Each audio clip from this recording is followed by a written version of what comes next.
નમસ્કાર મિત્રો, જો આપ અમદાવાદમાં રહો છો અને હજુ સુધી તમારા નામે એક પણ ઘર નથી અને જો માત્ર 3 લાખમાં ઘર ખરીદવા ઈચ્છો છો તો આ વિડીયો ખાસ તમારા માટે છે। આ વિડીયોમાં પ્રધાનમંત્રી આવાસ યોજના અંતર્ગત સંપૂર્ણ માહિતી તેમજ ઓનલાઈન ફોર્મ કઈ રીતે ભરવું અને કયા ડોક્યુમેન્ટ્સ અપલોડ કરવા આ તમામ બાબતો વિશેની જાણકારી આપવામાં આવેલ છે। તેથી વિડીયો થોડો લાંબો હોઈ શકે પણ આ એક જ વિડીયો તમે જોશો તો અન્ય કોઈ પણ વિડીયો જોવાની આવશ્યકતા નહીં રહે। આ વિડીયોને સ્કીપ કર્યા વગર અંત સુધી જોશો, તમને મૂંઝવતા દરેક પ્રશ્નોનો જવાબ આ વિડીયોમાંથી તમને મળી રહેશે। વિડીયો પસંદ પડે તો તેને લાઈક કરશો અને વધુમાં વધુ શેર કરશો જેથી અન્યને પણ બેનિફિટ મળી રહે।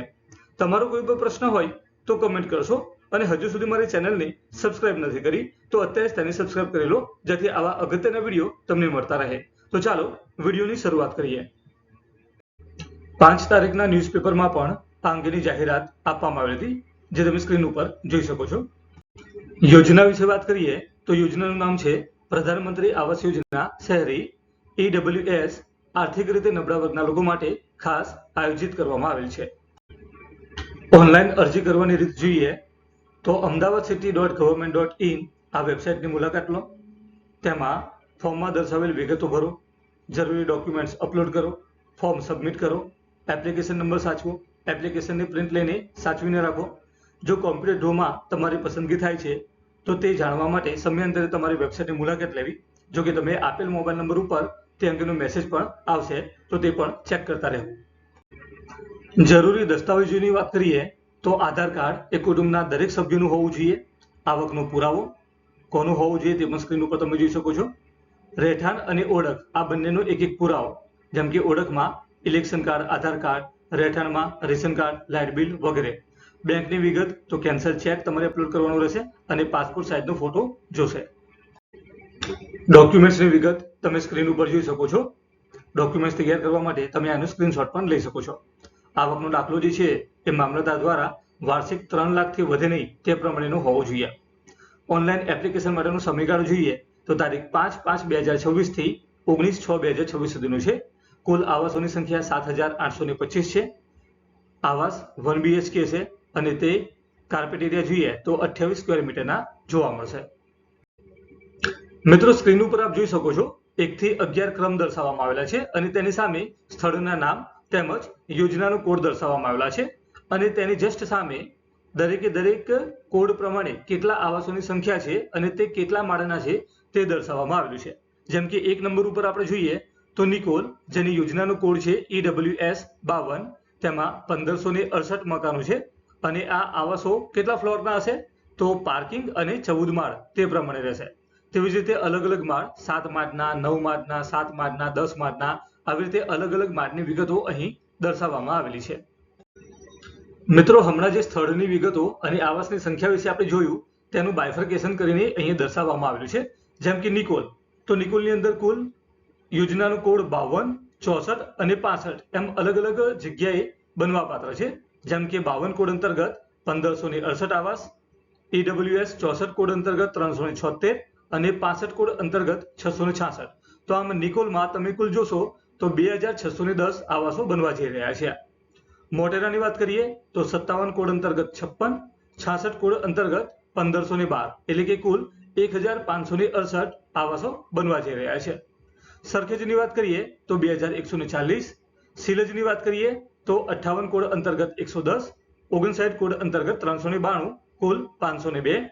ઓઢવ વિસ્તારમાં 60 કોડ અંતર્ગત 540, કોતરપુર વિસ્તારમાં EWS 55 યોજના કોડ અંતર્ગત 294 આવાસ તેમજ 56 કોડ અંતર્ગત 171 એટલે કે કુલ 465।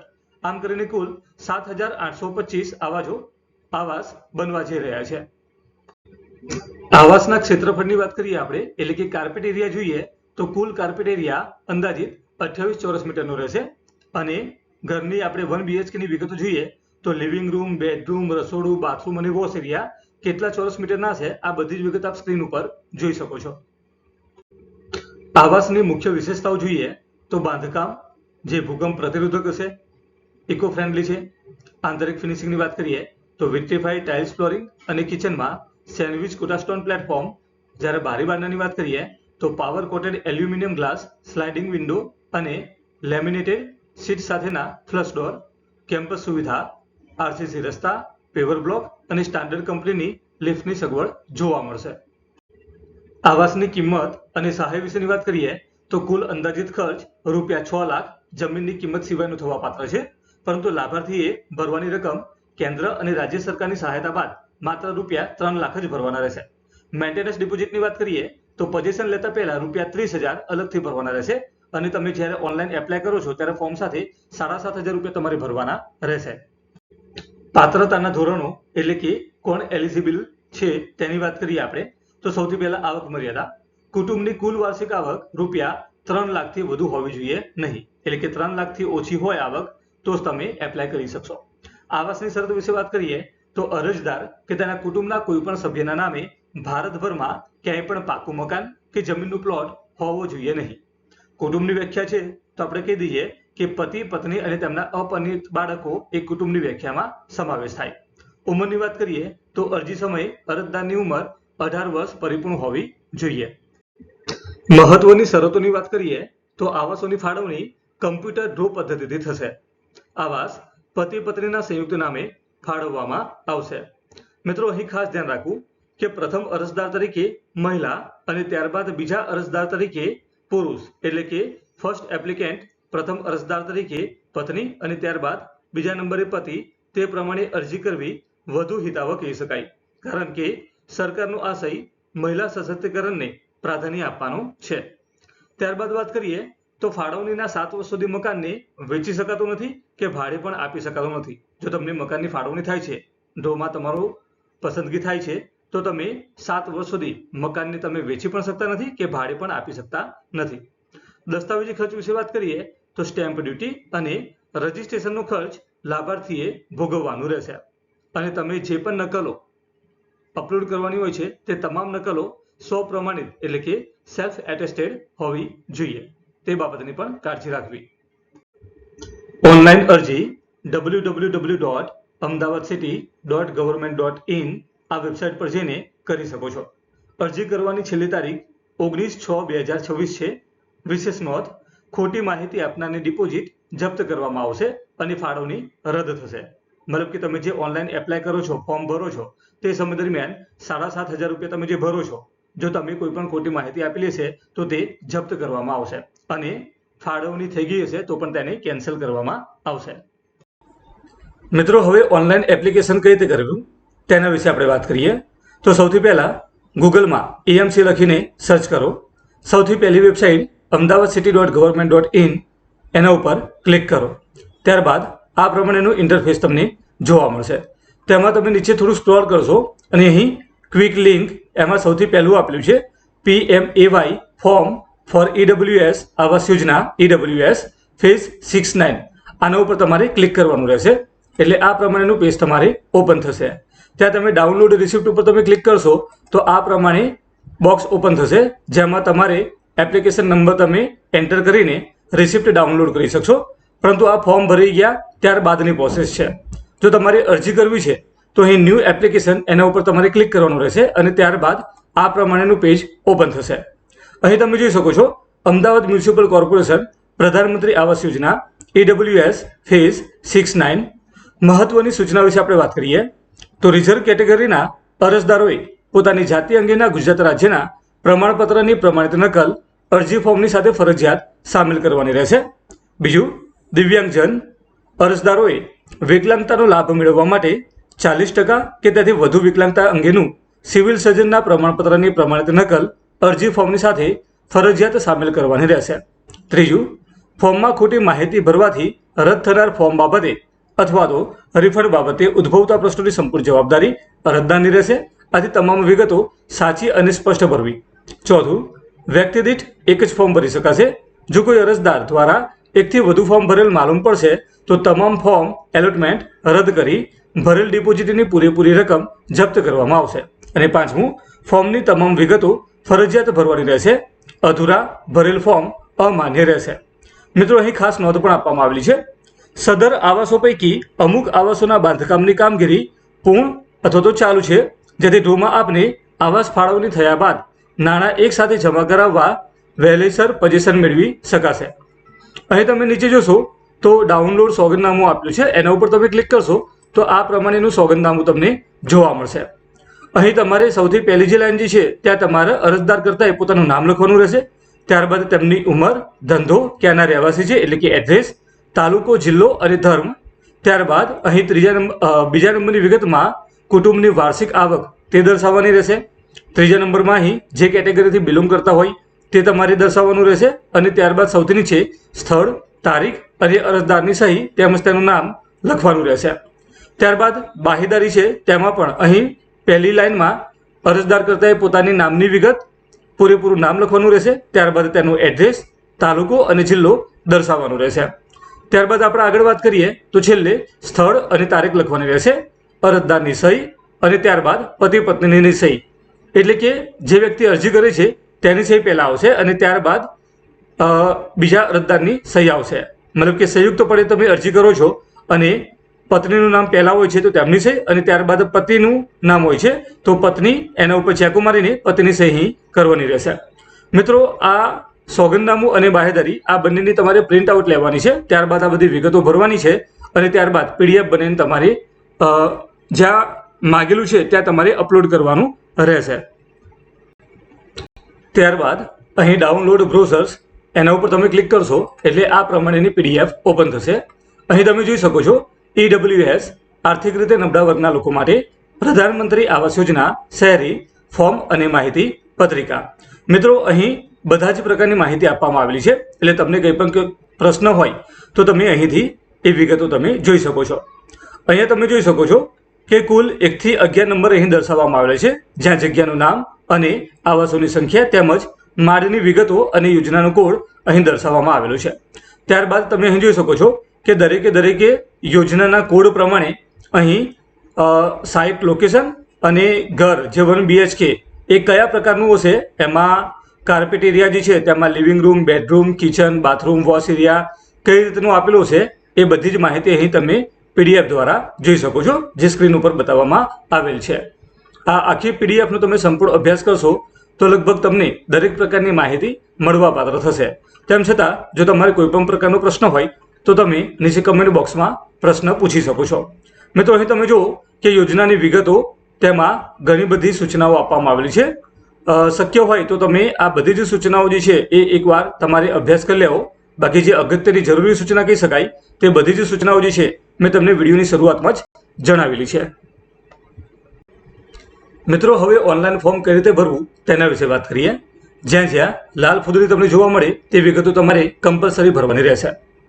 બધા અરજદારને લાગુ પડતી સામાજિક કેટેગરી અનુસૂચિત જાતિ, અનુસૂચિત જનજાતિ, બક્ષીપંચ, જનરલ કેટેગરી પૈકી લાગુ પડતી એક જ કેટેગરી લખવી ફરજિયાત. નોંધ: દિવ્યાંગજનોએ દિવ્યાંગજન તથા જાતિ બંને ખાનામાં સિલેક્ટ કરવી ફરજિયાત છે.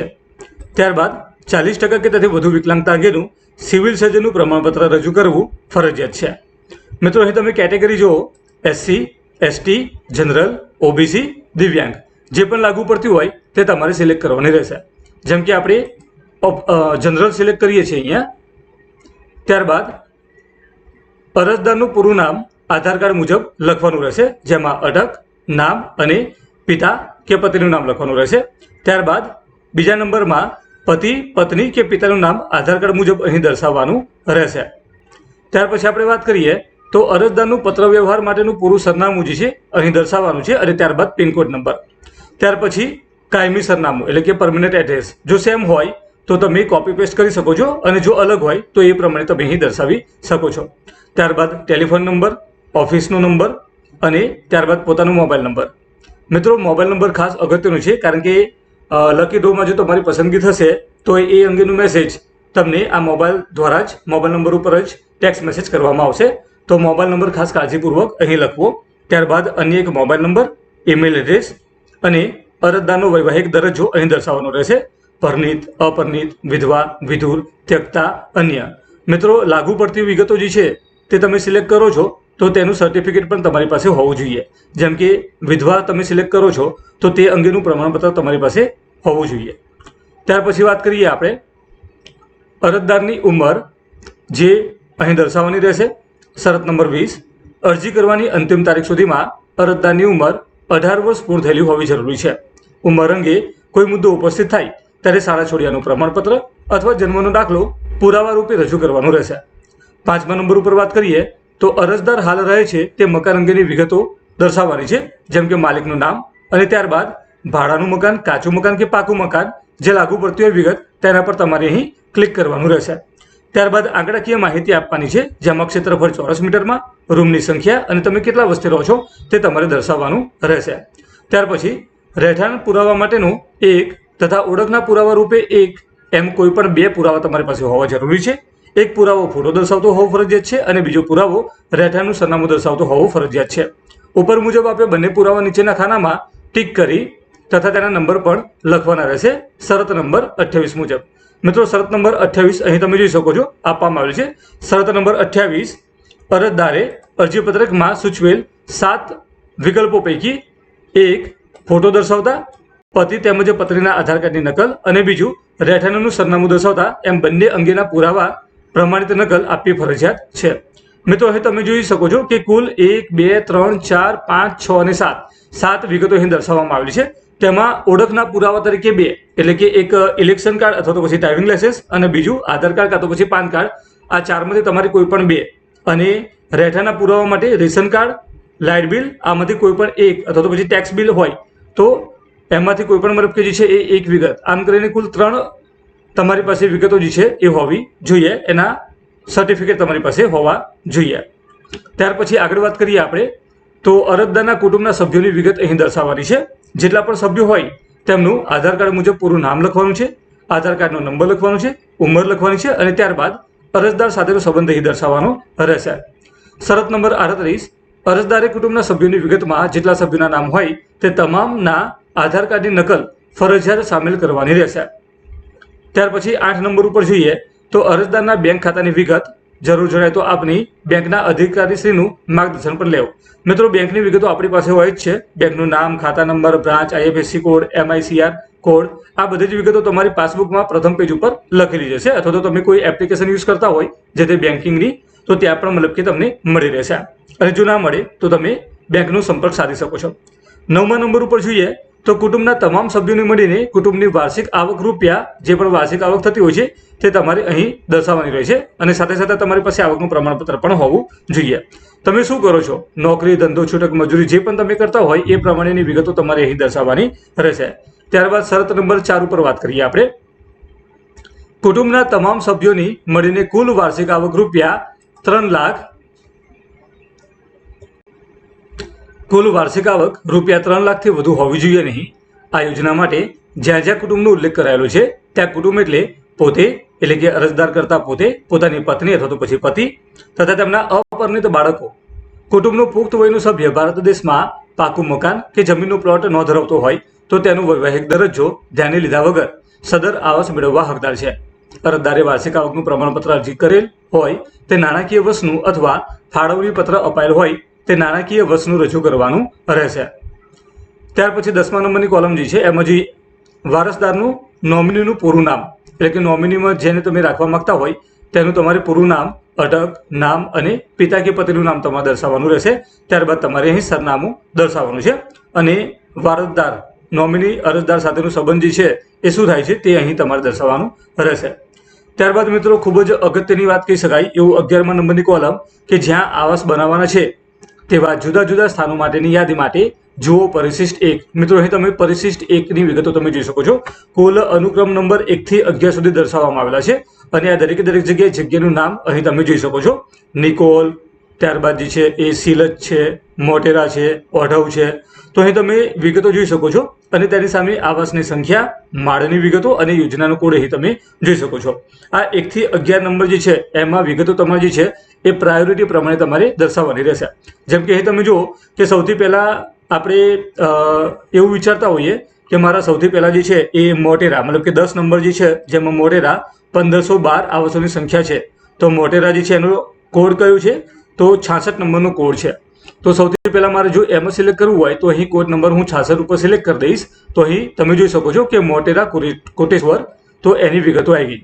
ત્યારબાદ જે પણ મતલબ કે તમારે સિલેક્ટ કરવું હોય એ બધી જ વિગતો તમારે ફટાફટ આ પ્રમાણે જે છે તે સિલેક્ટ કરવાની રહેશે. એટલે આપોઆપ જે છે એ બધી જ વિગતો જે આવી જશે. આ પ્રમાણે તમે અલગ અલગ રીતે જેટલી પણ પ્રાયોરિટી આપવા માંગતા હોય તેટલી અથવા તો પછી બધી જ પ્રાયોરિટી જે છે એ તમે આ પ્રમાણે આપી શકો છો. જેની પ્રાયોરિટી તમે ફર્સ્ટ પ્રેફરન્સ આપેલું હશે, જો ત્યાં તમને મળવાપાત્ર થતું હશે તો ત્યાં, જેમ કે મતલબ કે મોટેરા જો મળવાપાત્ર થતું હશે તો ત્યાં, અથવા તો ત્યારબાદ જો કોતરપુર મળવાપાત્ર થતું હશે તો જે પ્રમાણે તમે પ્રેફરન્સ આપો છો, લકી ડ્રોમાં જો તમારી પસંદગી થશે તો તમારી ફાળવણી જે છે એ પ્રમાણે જે છે પ્રેફરન્સ આપીને ફાળવવામાં આવશે. તમે જેટલું પણ સિલેક્ટ કરો છો તમે એ જ જગ્યા ઉપર, મતલબ કે તમે જુઓ કે આપણે 5 સિલેક્ટ કરેલા છે તો આ 5ની અંદર જે છે તમને મળવાપાત્ર થતું હશે તો જ તમને મળશે. એટલે કે બાકીના 6 નંબરથી લઈને 11 નંબરમાં કોઈ પણ પ્રેફરન્સ આપણા આપેલું નથી તો એવી જગ્યા ઉપર જે છે એ તમને મળવાપાત્ર થશે નહીં. જો જે વિગતો તમે દર્શાવેલી છે ત્યાં તમને મળવાપાત્ર થાય છે અને તમે જો આવાસ લેવા માટે જે છે એ તમે બંધાયેલા નથી તો એવા સમય દરમિયાન તમારી જે 7,500 ડિપોઝિટ ભરો છો તે તમારી જે છે એ રદ બદલ થશે, એટલે કે તમને પરત મળવાપાત્ર થતી નથી. ત્યાર પછી આપણે આગળ વાત કરીએ કે કયા કયા ડોક્યુમેન્ટ્સ તમારે અપલોડ કરવાના છે. તો અહીં આવકનું પ્રમાણપત્ર તમારે અપલોડ કરવાનું છે. ચૂઝ ફાઇલ ઉપર તમારે ક્લિક કરવાનું છે. તમારા મોબાઈલ, લેપટોપ કે કમ્પ્યુટર ઉપર જે આપણી વિગતો પડેલી હોય, એટલે કે આવકનું પ્રમાણપત્ર મૂકેલું હોય ત્યાંથી તમારે અપલોડ કરવાનું રહેશે. મિત્રો દરેકે દરેક જે પણ ડોક્યુમેન્ટ્સ તમારે અપલોડ કરવાના છે એમાં તમે જોઈ શકો છો કે most of JPG, જેપીઈજી, PNG, PDF, maximum size 1 MB સુધીની હોય તે પ્રમાણે અહીં દર્શાવવામાં આવેલું છે. ત્યારબાદ વાત કરીએ આપણે તો જાતિનું પ્રમાણપત્ર છે તે અપલોડ કરવાનું છે. ત્યારબાદ ઓળખનો પુરાવો એ તમારે અપલોડ કરવાનો રહેશે. ત્યાર પછી આધાર કાર્ડની નકલ છે, રહેઠાણ માટેનો પુરાવો છે, કેન્સલ ચેક, સોગંદનામું. મિત્રો હમણાં જે આપણે સોગંદનામાની વાત કરી તે પણ તમારે અહીં એની PDF અપલોડ કરવાની રહેશે, પરંતુ 1 MB સાઇઝથી વધારે ના થાય તેનું ખાસ ધ્યાન રાખવું પડશે. જો તમારે લાગુ પડતું હોય, જો તમે દિવ્યાંગ હોય તો સિવિલ સર્જનનું પ્રમાણપત્ર જે છે તે તમારે અહીં અપલોડ કરવાનું રહેશે. ત્યારબાદ તમારા પાસપોર્ટ સાઇઝનો ફોટો અપલોડ કરવાનો છે. એક કોરા કાગળ ઉપર સહી કરીને તમારે તે પણ અપલોડ કરવાની રહેશે. અને અહીં મિત્રો ખાસ તમે જોઈ શકો છો કે ULC અંતર્ગત પાત્રતા ધરાવતા લાભાર્થીઓ છો. જો તમને 25 ચોરસ વારનો પ્લોટ જો તમને અગાઉ મળવાપાત્ર થયેલું હોય સરકારશ્રી દ્વારા તો તમે અહીં જે છે એ હા કરી શકો છો. લાભાર્થી મતલબ કે હોવ તો, જો તમને અગાઉ આ પ્રમાણેનું કોઈ પણ સહાયતા મળેલી નથી તો તમારે અહીં ના ઉપર સિલેક્ટ કરવાનું રહેશે. એટલે કે ULC અંતર્ગત પાત્રતા ધરાવતા લાભાર્થીઓ છો તમે તો જ તમારે હા કરવાનું રહેશે, અધરવાઇઝ તમારે ના સિલેક્ટ કરવાનું રહેશે.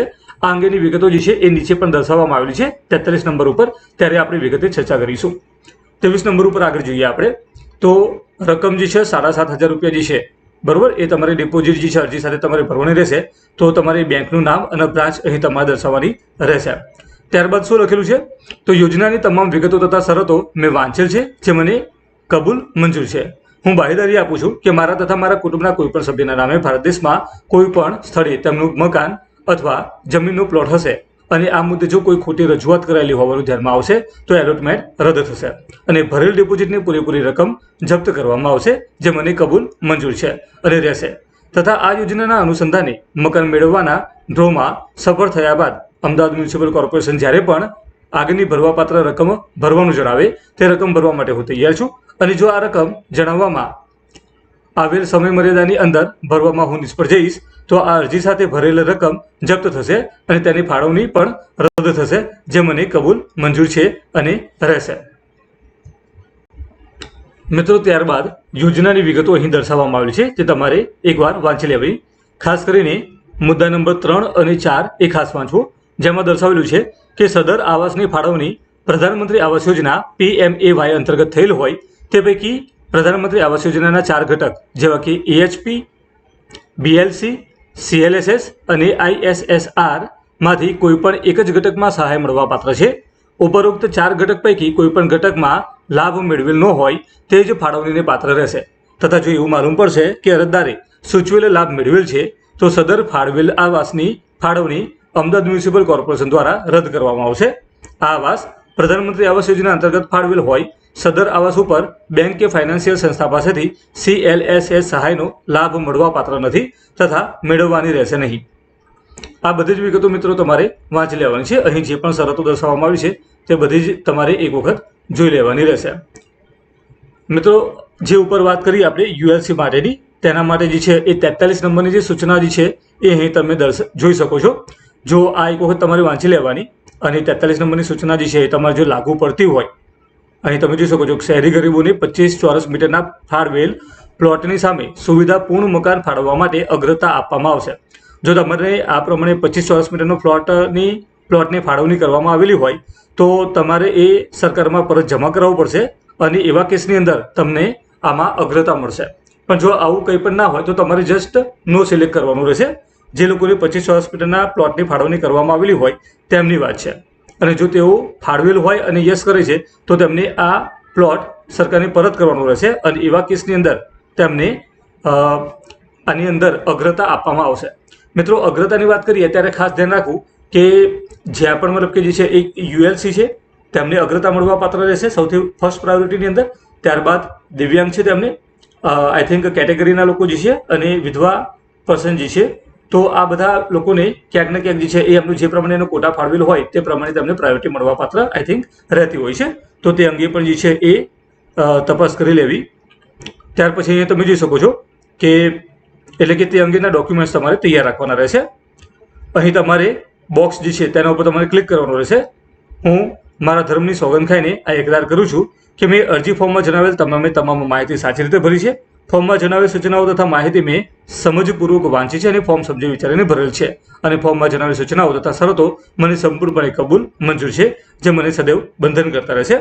ત્યારબાદ અહીં તમારે જે છે એ કેપ્ચા કોડ એન્ટર કરીને સબમિટ એપ્લિકેશન ઉપર તમારે ક્લિક કરવાનું રહેશે. ત્યારબાદ એપ્લિકેશન નંબર જનરેટ થશે જે તમારે ખાસ સાચવી રાખવાનું રહેશે.